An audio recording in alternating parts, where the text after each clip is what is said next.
Hello guys, welcome back. Raul here.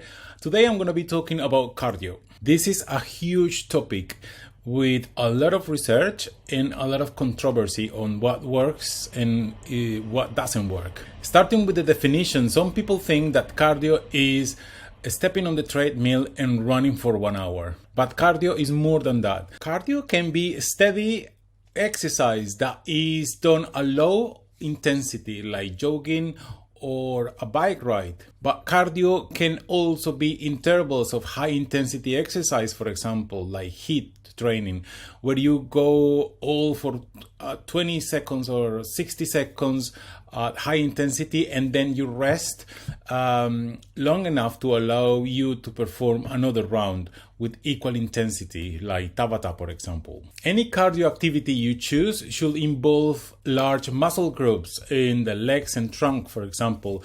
As small groups like, for example, biceps or your calves don't create an oxygen demand large enough to tax the cardiovascular system on your body. There is so many options how you can do cardio exercise. You just need to keep the intensity high enough to challenge your lungs and your heart. So how does cardio affect the body differently from other forms of exercise like resistance training, for example? Well, by challenging and strengthening your cardiovascular system, you increase its capacity to take in oxygen, pump blood to the working muscles, and clear carbon dioxide and other waste products from your system.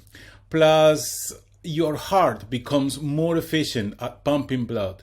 Your resting heart rate slows and reduces the stress on your most vital muscle. In other words, cardio training helps your heart and your lungs to perform better during exercise and at rest.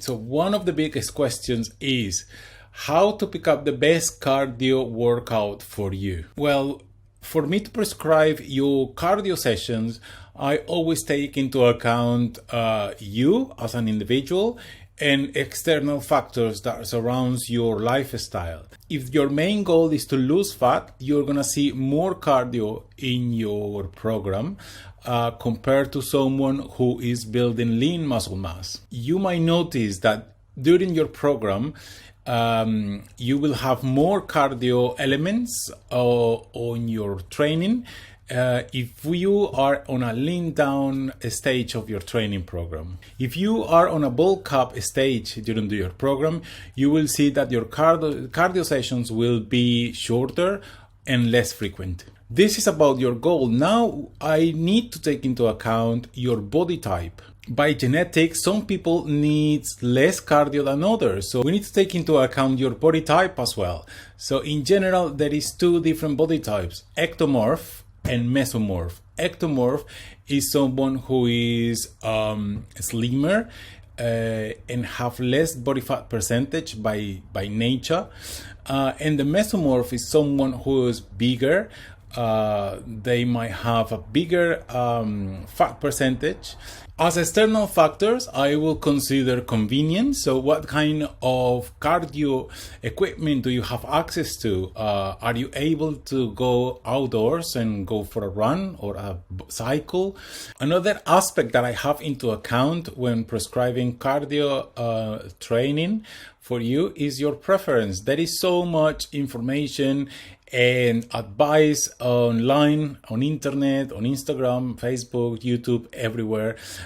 We telling you what is the best cardio you can do. And I will say the best cardio you can do is the one that you like. I always encourage everyone to be flexible. If one day we have the plan that you're gonna out for a run and it's suddenly raining, it's not a problem. You can replace an outdoors run with a skipping rope or a HIIT class, for example. Another aspect that we have to take into account to pick up the best cardio for you is your physical limitations or your physical strengths. If you have a history of a joint injury or a lower back pain, I won't suggest you to go running outdoors. I will prescribe something with less impact, for example, swimming or cycling. Another important aspect to find the best type of cardio for you is time. If you enjoy a 4-hour bike ride outdoors because you have the possibility and the time to do it, great. But if you have time restrictions and you're in the city, I will recommend, for example, a 30-minute or 20-minute HIIT workout. Now, cardio is crucial to control body fat, but take into account that to keep a controlled body fat percentage, you should eat fewer calories or expend more calories by becoming more active with cardio exercise. This creates what is known as a negative energy balance. So let's talk now about exercise intensity and fat utilization. This is an area of controversy for sure. Often people are advised that the best way to burn fat is to exercise at low intensity for a longer duration. This approach for fat burning is based on the fact that at low intensity, the majority of energy burned will be supplied by fat rather than glycogen. If the intensity is taken higher, then more of the energy will come from glycogen, and therefore the body is no longer fat burning. There is some truth about this, but we have to take into account as well the total energy expenditure, which is another important factor in fat burning. Fat is being used all the time as the energy source for normal metabolic functions like breathing, digesting food, and keeping warmth, regardless of whatever any exercise is being done. In this respect, anything we do can be named as fat burning. Sleeping or sitting are fat burning rather than glycogen burning. So the question is, why do so many people get fat? This is related to the total energy expenditure, which is the calories that you burn. So let's have a look at the graph that we have on the screen. When you're inactive, the total energy expenditure is very low. That is ineffective for fat loss, regardless of the fact that most energy comes from fat. When performing like activities, more energy is used, with a high proportion that still comes from fat sources. Now, the most considerable change is during moderate activities. The total energy used to perform moderate intensity almost double compared with like activity, and more than half comes from fat sources. Now, vigorous activity for the same duration yields another significant increase in the total energy expenditure, and the proportion of glycogen and fat use increases. But as you can see on the graph, the actual amount of fat used is close to that for moderate activity. The message here is that exercise at high intensity can achieve fat loss just as well as moderate intensity. So why should you bother to work at higher intensity if it burns about the same amount of fat as working as a moderate intensity? The reasons for this are that the energy supplied by glycogen is important to fat burning, as this energy has to be replaced. This will be in the form of carbs on your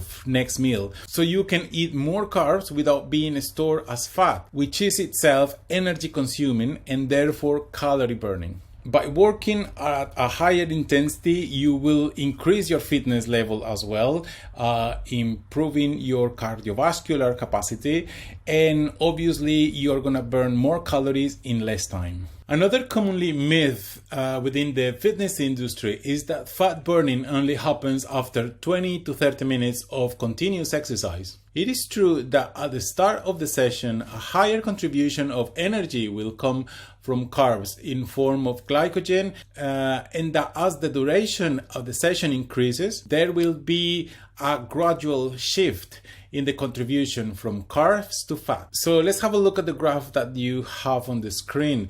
This graph illustrates simply where the crossover point is at where you start burning more than 50% fat. Interestingly, for a trained individual, the crossover point will be sooner and might burn also a higher proportion of fat as the rest, as his system becomes more efficient, more mitochondria, better transport of blood, more fat mobilizing enzymes. This is another reason of how fitness level contributes to better fat loss. The duration of the exercise is important for fat loss, but is mainly because it affects the total energy expenditure and know of the proportion of fat used. So if we talk about fat loss and muscle growth, there is always 4 variables that we need to take into account when incorporating cardio elements to your program.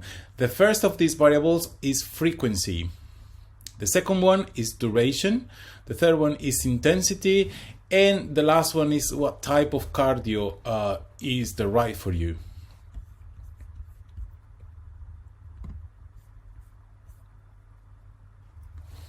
When we talk about frequency, we'll talk about how often it is recommended for you to do cardio. So in general, when we talk about frequency, we'll talk about how often it is recommended for you to do cardio. So in general terms, I always recommend you, as you see it on your daily workouts, to do between 5 to 10 minutes of any cardio element just to warm up and get your body and your system ready for your training session. Now for muscle gain, I recommend always between 1 to 2 cardio sessions during your week.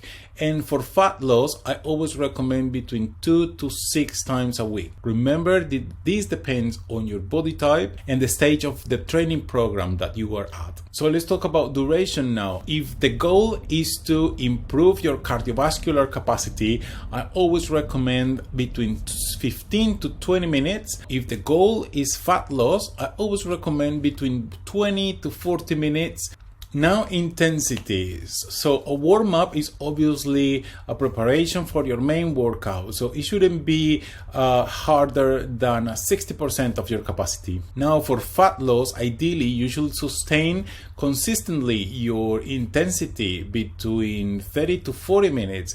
So it shouldn't be harder than 70% of your capacity. Now for cardiovascular training, to improve your cardiovascular capacity, it should be more intense. I will say between 70 to 80% of your capacity. And whatever is above 80% of your capacity is categorized as anaerobic fitness.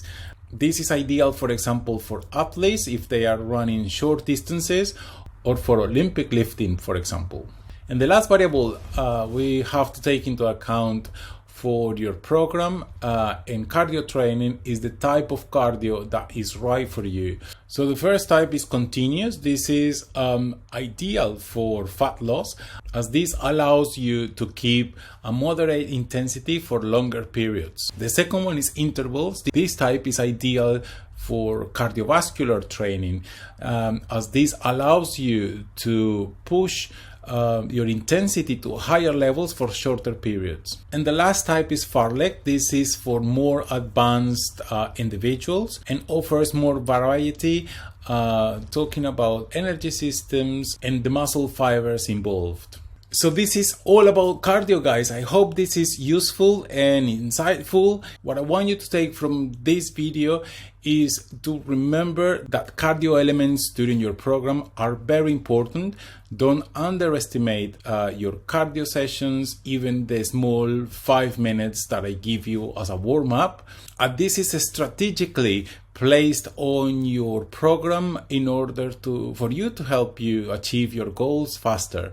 And it's important to break that misconception about that doing cardio is just for fat loss. Cardiovascular capacity is very important for any individual, even the ones looking to gain muscle mass, as this increases the fitness levels, and this will help you to perform better in your sessions. And when you perform better in your lifting sessions, obviously you're going to be able to push yourself harder and obviously get results faster. Very important as well, something that I want you to take away from this video is that the cardio prescriptions that I'm giving you on your program are individualized to you. As I mentioned before, everyone is different and everyone reacts differently to exercise and to nutrition.